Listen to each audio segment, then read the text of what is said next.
Las razones de esa censura no son. ¿Cómo así que a Colombia no le interesan las cifras de la pobreza? ¿Se aumentaron o disminuyeron? Y la razón para que la Comisión de Televisión no es, bueno, no me acuerdo ya, CRC, haya establecido una censura es ilegítima, ilegal y debe procederse, porque la razón no es más sino político-electoral, que el pueblo de Colombia no sepa el éxito de este gobierno en la disminución sustancial de la pobreza en Colombia. Este Consejo de Ministros también fue censurado, era en todos los canales, fue reducido al canal público, pero debe ayudar a que la población no se desinforme. Hoy hay un gran movimiento de embrutecimiento de la sociedad colombiana desde factores externos. Y de eso hablaré un poco ahora, porque parte de esos factores viene pues, de grandes empresarios colombianos, dueños del espectro, pero sobre todo, dueños no, porque el espectro no permite constitucionalmente que tenga dueños privados, pero aquí la Constitución se voltea de pronto, la voltean a partir de permisos, normas y sentencias, y entonces algo que se declara inembargable, inenajenable, no vendible y como bien de la nación, en la Constitución Nacional, pues termina siendo entregado. Y efectos de eso es lo que acaba de hacer la CRC, censurando el que se transmiten los éxitos en la lucha contra la pobreza en Colombia y censurando que yo pueda invitar a votar a toda la sociedad colombiana. Mañana tenemos un partido de fútbol, el primero en el Mundial. Invito a toda la sociedad colombiana a usar la camiseta, que no es de un partido, es de toda Colombia. Y no es diciendo que no se ponga la camiseta, es que se la ponga todo el mundo libremente, porque aquí este gobierno ha sido un gobierno de libertad y vida. Entonces, esa invitación hecha, a mí y a mi hija ya me regalaron las de ahora, entonces nos las pondremos. El tema de la censura, quisiera hablar algo de ello antes de los dos grandes temas, que es pobreza y salud, porque he querido también que la sociedad colombiana tenga la opción a través de estos consejos de saber cómo va la salud, que no es la salud de las EPS, es la salud de la gente. Muy bien, bienvenidos. Hoy es 17 de junio. ¿Cómo están? Vamos a hacer el programa de hoy, las 5 noticias, y vamos a mirar un poco lo que pasó ayer en el Consejo de Ministros, lo que alcancemos a ver. Obviamente no se va a ver completo, ni más faltaba, no vamos a interrumpir el partido de Colombia, vamos a estar aquí acompañándonos hasta antes de iniciar el partido de Colombia. Ya ven ustedes que Petro dice que a la sociedad colombiana la han estado embruteciendo, y tal vez sí, tal vez en esta Gustavo Petro tiene razón. A la sociedad colombiana la han estado embruteciendo desde 2022 y hasta la fecha. Por eso este domingo 21 hay que ir todos en masa a votar en contra de este personaje que estamos viendo en pantalla. Porque es cierto, a la sociedad la vienen embruteciendo desde 2022, especialmente con estas alocuciones que se pasan por encima de la ley y con estos consejos de ministros que se han convertido en monólogos en los que Petro puede hablar de todos y de todo sin que nadie lo cuestione. Diferente. En la prensa solo leen la salud de las EPS, que obvio va muy mal, pero no por la nueva EPS, sino por las privadas. Eso también lo hemos presentado. Y aunque en la nueva EPS ya iba a tener que hablar aquí el director de la UIAF, que le he ordenado ponga las denuncias a Fiscalía, que a veces se mueven, a veces no, porque también hay... Es otra mentira. Dice, hay una confesión, por lo menos hay una confesión, y es que la salud va mal. Eso ha dicho Petro en la locución presidencial el día 16 de junio. Pero dice que las EPS que van mal son las privadas y que la única que va bien es la nueva EPS. Luego los datos lo contradicen. La nueva EPS, que ha sido administrada por él, por su gobierno, desde que fue intervenida, tiene hoy más tutelas y más endeudamiento del que tenía anteriormente. De manera que no, todas las EPS están mal, pero la que peor va es la nueva EPS. Ahí donde se están muriendo los pacientes, en la IPS, esperando los medicamentos. Es ahí, en la nueva EPS. A la nueva EPS, por ejemplo, estaba afiliado el niño Kevin, que dejaron morir y que después Petro violó la ley haciendo pública su historia clínica. Esta es otra mentira de Gustavo Petro. El sistema de salud sí va muy mal y la EPS va peor que todas. Eso tiene que quedar claro, porque es que ayer en el Consejo de Ministros lo único que hizo fue mentir, mentir y mentir. Decir, por ejemplo, que lo están censurando porque no le permitieron hacer una alocución presidencial que iba claramente en contravía de la ley. Ayer confesó, por ejemplo, que está chuzando funcionarios y que está persiguiendo personas de la oposición, y lo confiesa sin sonrojarse, auspiciando funciones del judicial, auspiciando funciones de la fiscalía, y aquí no pasa nada. Lo que vimos ayer y vamos a ver a continuación aquí es precisamente una confesión de Gustavo Petro y uno de sus ministros. Problemas electorales dentro de la fiscalía, porque ya hemos descubierto un link terrible entre la auditoría de la nueva EPS, la auditoría de Ecosalud, a la cual ya le hemos descubierto y se pondrá en denuncia ante la fiscalía todo el método de cómo los recursos públicos entregados se transformaron en cuentas en el exterior de unos personajes. Ya lo nombraremos directamente aquí cuando le dé la palabra a Wilmer, injustamente acusado precisamente para que no tuviera la posibilidad de investigación que se entrega por norma, por ley a la fiscalía, pero de lo cual podemos hablar algo, no todo, algo. Pero el dinero de Ecosalud, con lavado de activos, con una pirámide empresarial que beneficia pues a un gerente, pero también a un señor Castellanos, Ricardo, de Santander. Que oigan bien, no sé si está el ministro aquí de Salud, que tiene que exponer ahora, entonces debería estar aquí, y el superintendente de Salud, que debería estar aquí. Ojo, nosotros no somos antipaisas y el señor Quintero es paisa, entonces, ¿por qué no le invitan? Bueno, entonces hágame el favor y que venga porque debe recibir esta información.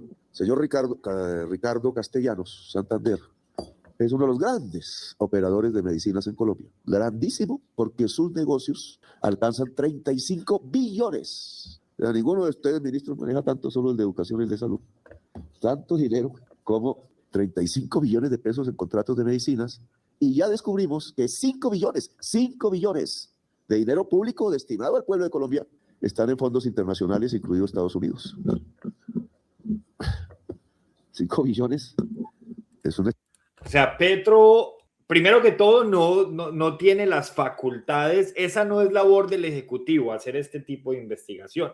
Está usurpando funciones del judicial. Eso es lo primero. Pero bueno, supongamos que se puede creer en la investigación. Está haciendo denuncias de cosas que están pasando en su gobierno por funcionarios de su gobierno. Porque recordemos que el sistema de salud está intervenido por el gobierno de Gustavo Petro. Y gracias a los angelitos que están llegando a TikTok a denunciar el directo, porque ya me llegó una notificación de que el alcance del directo ha sido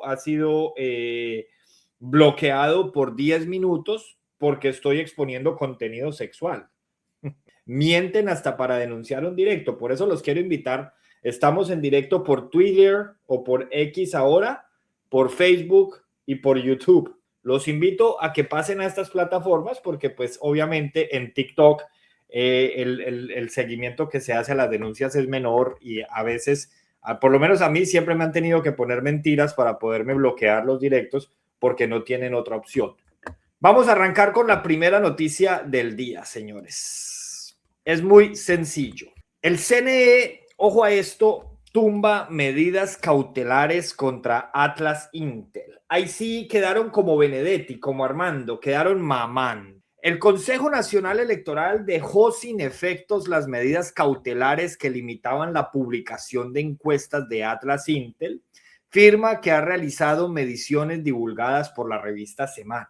La decisión fue adoptada por la sala plena con una votación de 8-1. Óigase bien, 8-1.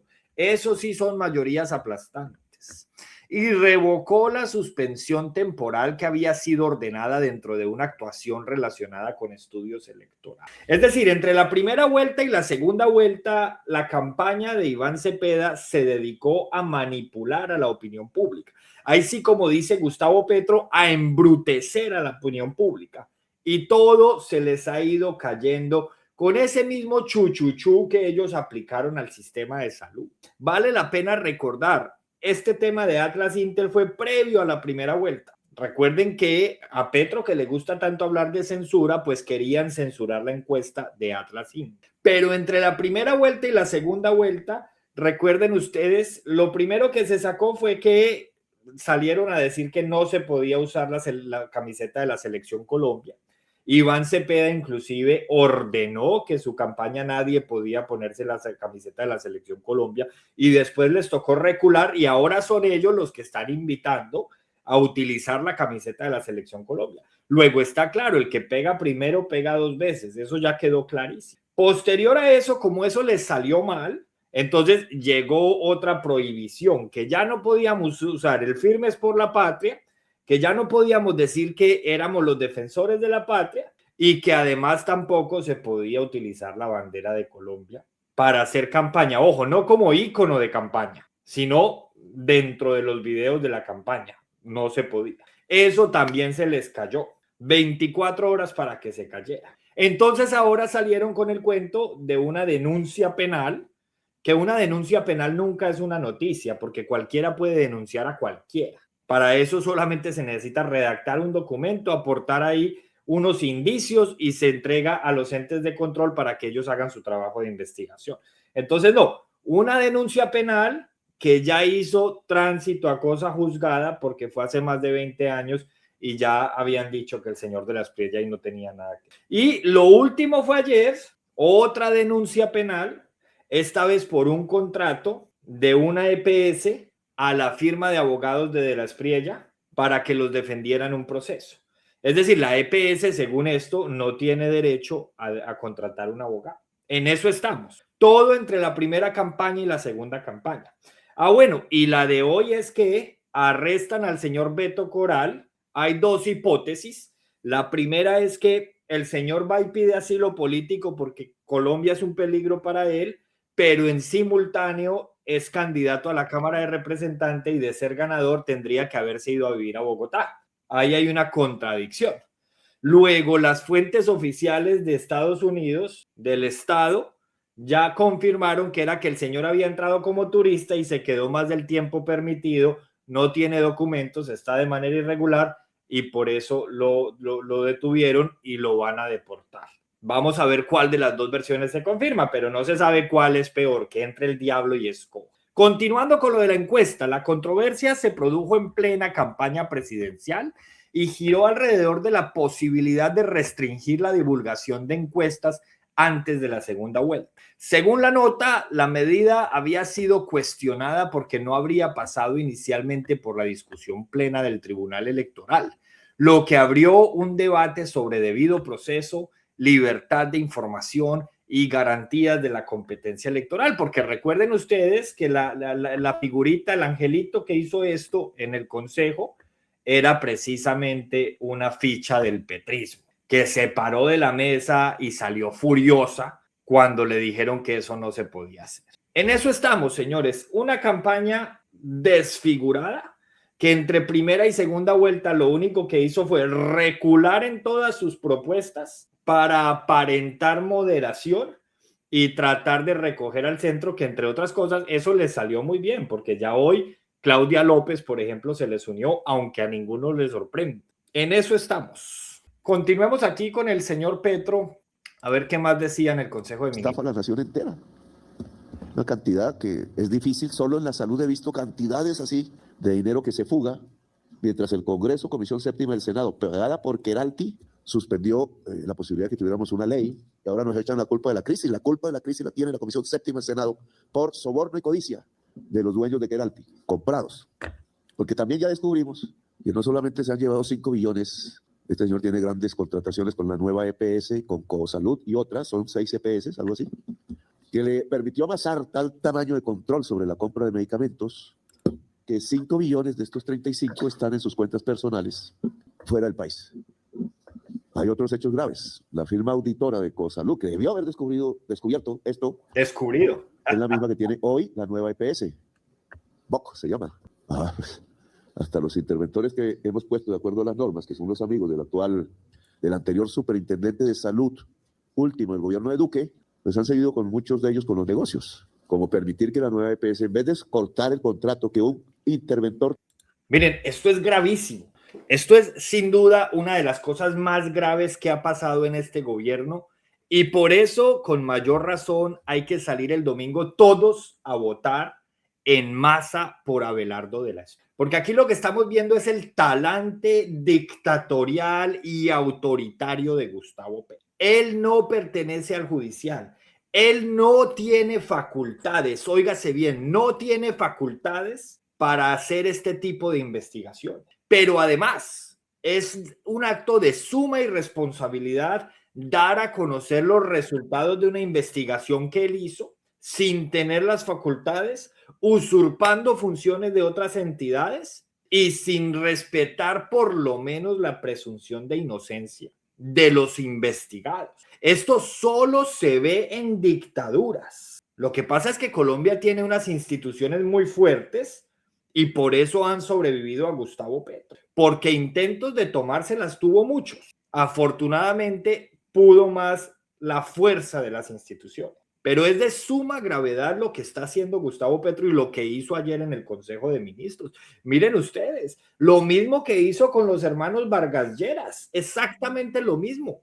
También con Geralti. O sea, ahí se ve cómo le hacen a la llaga y ahí se ve que todo es personal. Y lo peor de todo es que las personas que estaban supuestamente en oposición a Gustavo Petro, Claudia López y demás, que trataron de ponderarse al final del gobierno para captar unos votos, ahora resultaron dizque defendiendo a Iván Cepeda. Y ahora resultaron dizque invitando a que se vote por Iván Cepeda, porque Iván Cepeda es la mejor de las dos opciones. La misma que hace unas semanas estaba diciendo que no podíamos escoger la continuidad de Gustavo Petro. Yo sí voy a decirlo muy claro, votar por Iván Cepeda es validar el gobierno de Gustavo Petro y no solo validar el gobierno de Gustavo Petro, reelegir el gobierno de Gustavo Petro. Eso es votar por Iván Cepeda. Votar por Iván Cepeda es decir que Juliana Guerrero lo hizo bien.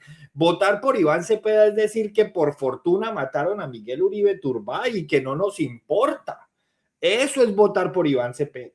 Acaban de firmar un decreto en el que se le prohíbe a las fuerzas militares atacar a los señores de los grupos armados a 3 días de elecciones. Entonces, no, aquí hay que tener muy claras cuáles son las funciones del Ejecutivo, cuáles son las funciones del Legislativo y cuáles son las funciones del Judicial. Y lo que está haciendo Gustavo Petro, por eso es que no tiene figuras, no tiene números para mostrar más allá de los índices de pobreza. No tiene números para mostrar porque lo que le compete a él dentro del Ejecutivo no lo ha hecho bien. No ha ejecutado los porcentajes que se esperaba y se ha dedicado a perseguir opositores, justo lo que tanto critican. Eso es precisamente fascismo. Eso sí es fascismo, señores. El fascismo, como bien lo dijo Ana Bejarano en Los Danieles, es una corriente que se puede dar en cualquiera de los dos extremos. De manera que hacen mal los que dicen que el movimiento de Abelardo de la Espriella es fascista cuando el movimiento de Abelardo ni siquiera ha gobernado. Lo que sí podemos decir es que el estilo de Gustavo Petro es un estilo fascista, que entre otras cosas ya se está empezando a escribir sobre el fascismo de izquierda. Ya hay textos sobre el fascismo de izquierda porque eso es lo que estamos viendo hoy en el mundo. La forma como pretenden cancelarnos y como pretenden obligarnos a aceptar lo que ellos dicen solo porque ellos dicen que está bien. Pero ¿cómo les parece a ustedes el señor Carrillo diciendo que si gana Abelardo no hay duda de que el país se va a incendiar? Porque se está escogiendo entre un proyecto fascista, como él lo llama, y un proyecto que defiende a la vida. ¿Defiende a la vida? ¿Es en serio que están diciendo que defienden la vida cuando fue en el gobierno que mataron a Miguel Uribe Turbay? ¿Ese es el gobierno de la vida? ¿Nos van a meter ese cuento chimbo? ¿Nos van a meter el cuento en el que el gobierno, la opción de Iván Cepeda es en serio? ¿Nos van a meter el cuento chimbo de que la opción de Iván Cepeda es la opción por la vida y la opción de Abelardo de la Espriella la opción fascista, cuando fue en un gobierno al que Iván Cepeda perteneció, en el que mataron a Miguel Uribe Turbay y mataron a otros 2 concejales del Centro Democrático, entre muchos más líderes sociales? ¿Y nos van a meter el cuento chimbo del gobierno de la vida? Cuando estamos viendo que el señor Carrillo dice que si gana Abelardo de la Espriella no hay dudas de que el país se va a incendiar, y al otro lado, en otro micrófono, Gustavo Bolívar dice que si gana Abelardo, seguramente los señores de la izquierda van a tomar las armas porque no son mancos. Y 2 días antes, en otro micrófono en Los Danieles, la señora Ana Bejarano estaba diciendo que sí hay que pelear.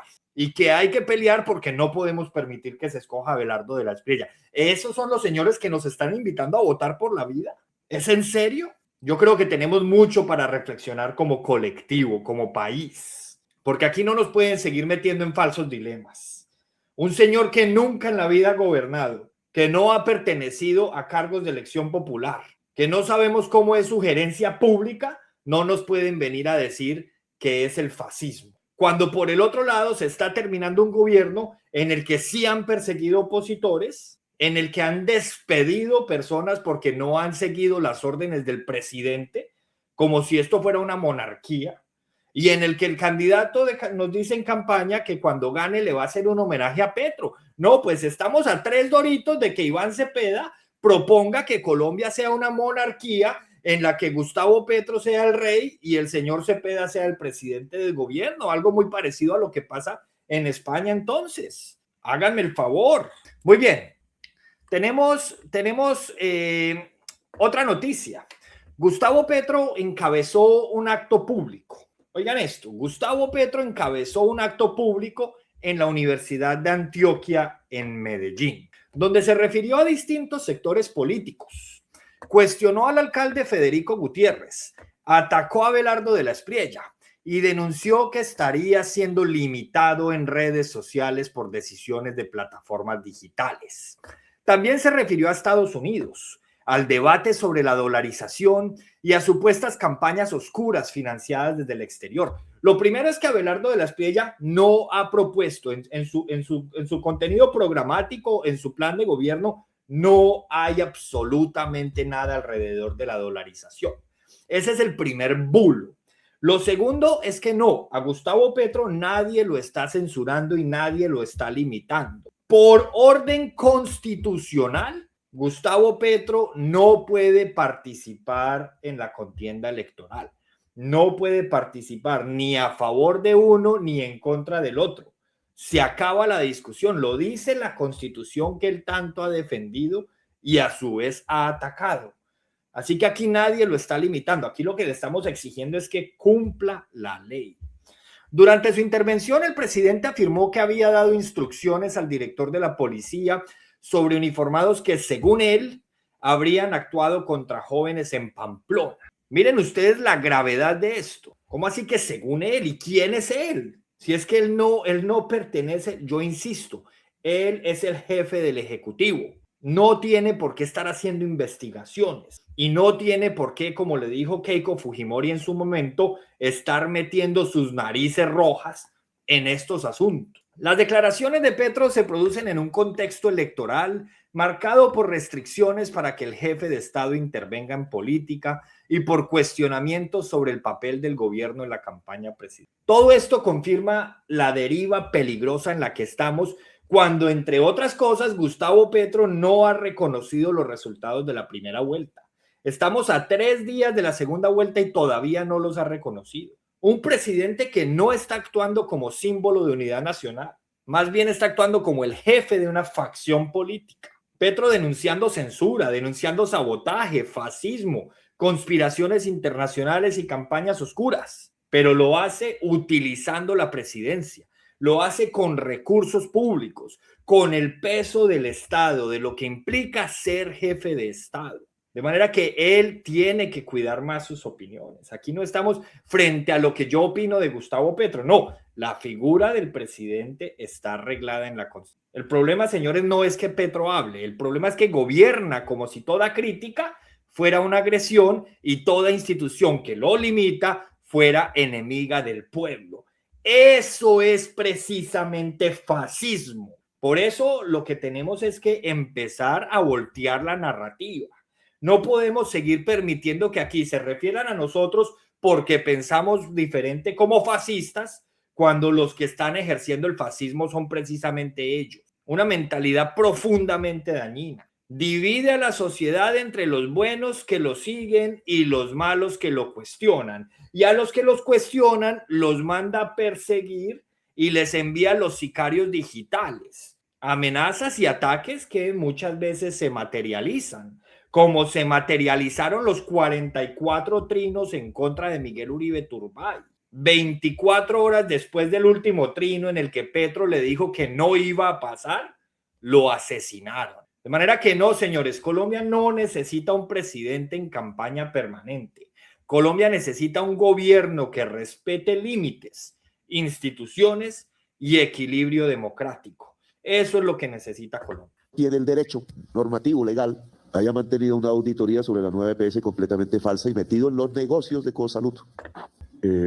Entonces ya tenemos dos grandes robos, los 221.000 millones, que fue por donde comenzó mi denuncia, que tiene un aparato en donde la garantía la dieron las IPS con contratación futura de Cosalud y que se van al exterior los dineros y algo peor, porque ya no son 221.000 millones, con firma del hermano de Pastrana y con firma del hermano del vicepresidente de Uribe, Francisco Santos, política, que autoriza ese préstamo, que no investigan, pero el préstamo se va a unas IPS que todas son propiedad del señor gerente de Cosalud y otros, a través, Guillermo Alfonso, de las IPS. Hasta ahora descubrimos. El interventor de Cosalud que nombraron en las superintendencias en este gobierno está metido en el problema y debe ponerse la denuncia. Por eso no había acción. Por eso seguían los mismos contratos.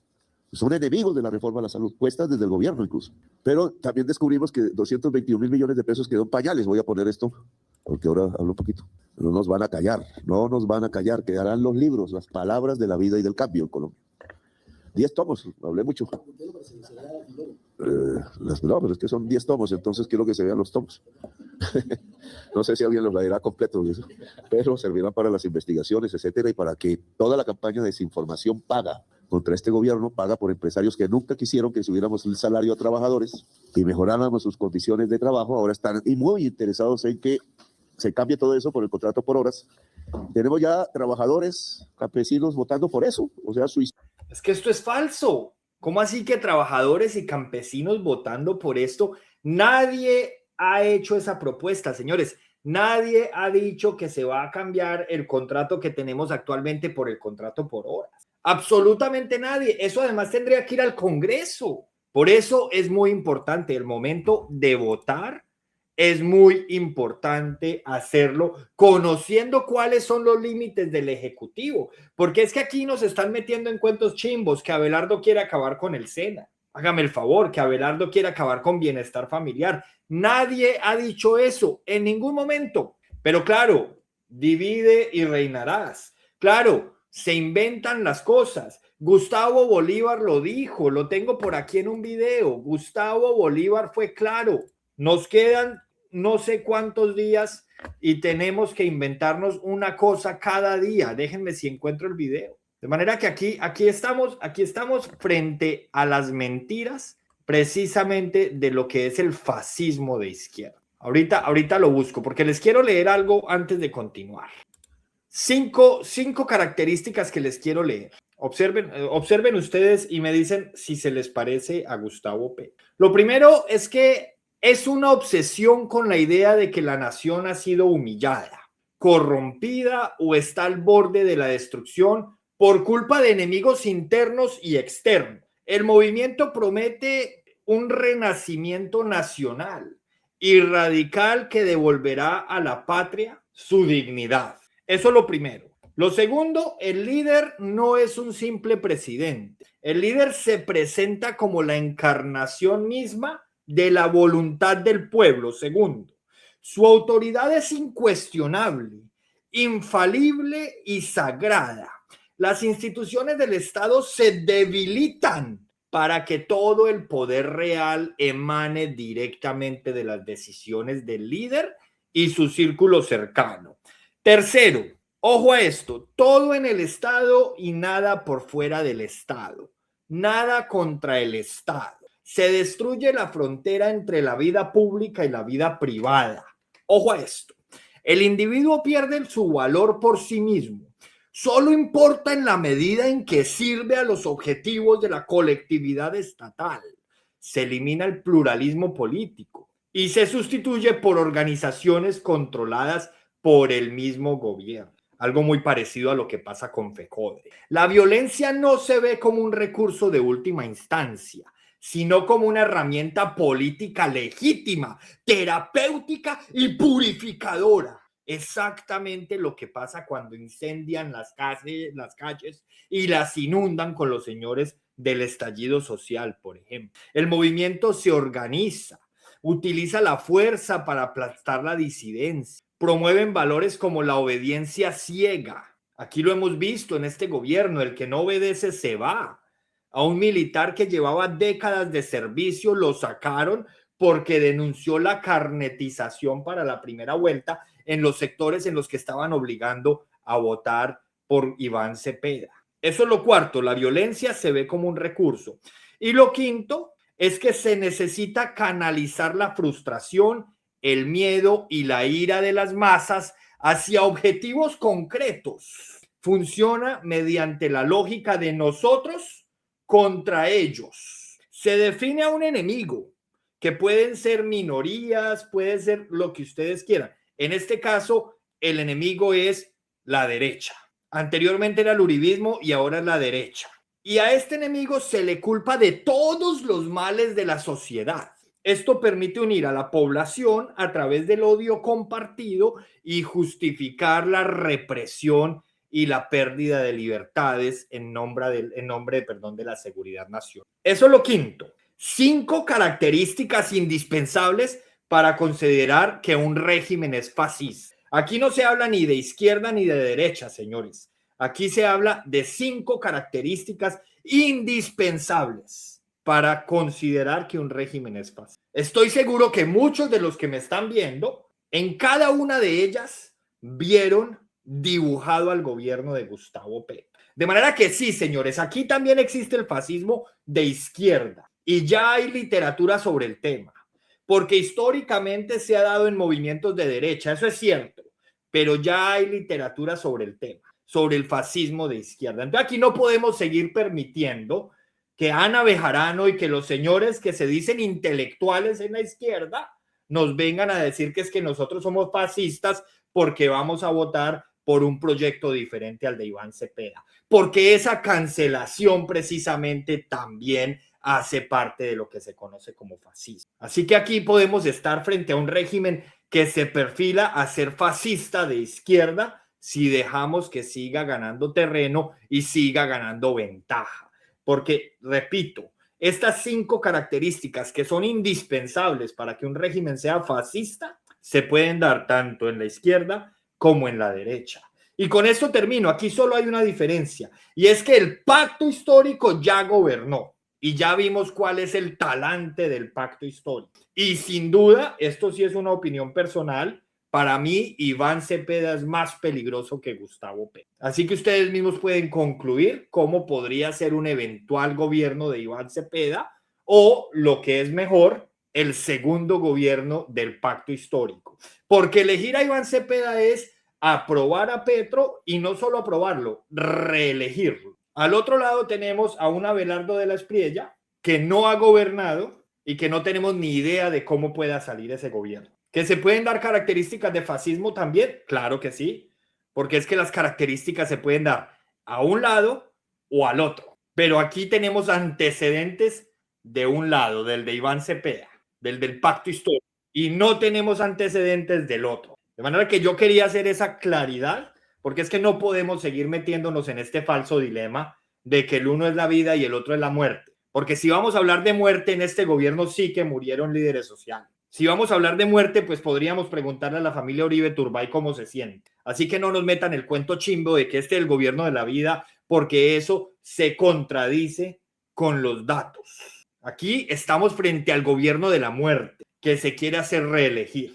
Y vamos a ver si el pueblo colombiano se lo permite. Sigamos aquí con Gustavo Petro, ya casi terminamos. Estoy consciente que en 10 minutos empieza el partido de Colombia, así que ya casi es... Y suicidando el país, porque el fracking es más que el suicidio de Colombia.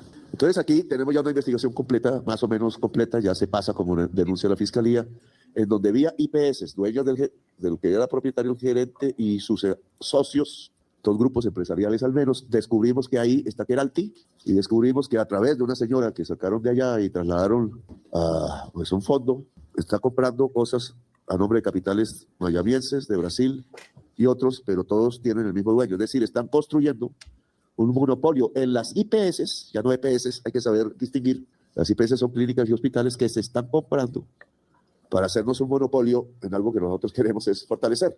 La clínica, el hospital en Colombia, el consultorio, y va a pertenecer a un solo fondo extranjero que ya sabemos por nuestra investigación.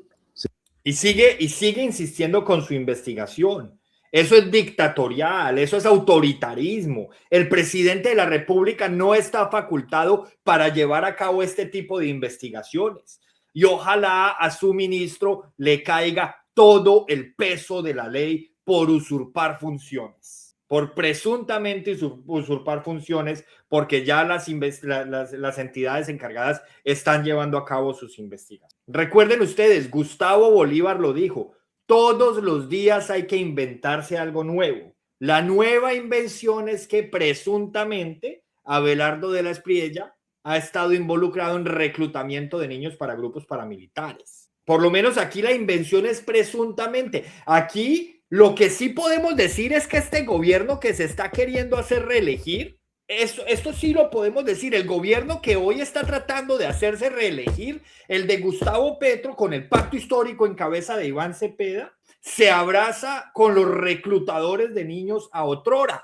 Allá está, abrazado con el señor Timochenko. Allá está, abrazado con la señora Sandra Ramírez. A otrora Griselda Lobo. Y con ellos sí se abrazan. Y ellos salen y abiertamente salen a decir que van a votar por el comandante Iván Cepeda, por el camarada Iván Cepeda. Entonces, por un lado, como dijo Gustavo Bolívar, todos los días hay que inventarse algo nuevo. Salen a hablar de presunción, pero aquí no, aquí tenemos que hablar de hechos reales, porque este gobierno tiene antecedentes, porque este es el gobierno de la muerte. En este gobierno mataron a Miguel Uribe Turbay y eso, señores, no se nos puede olvidar. Pero más grave que el asesinato de Miguel Uribe Turbay, las teorías de conspiración de Gustavo Petro y del señor Alfredo Sade. No olviden ustedes cuando el señor Pastor Sade salió a decir que Miguel Uribe Turbay estaba en una silla de ruedas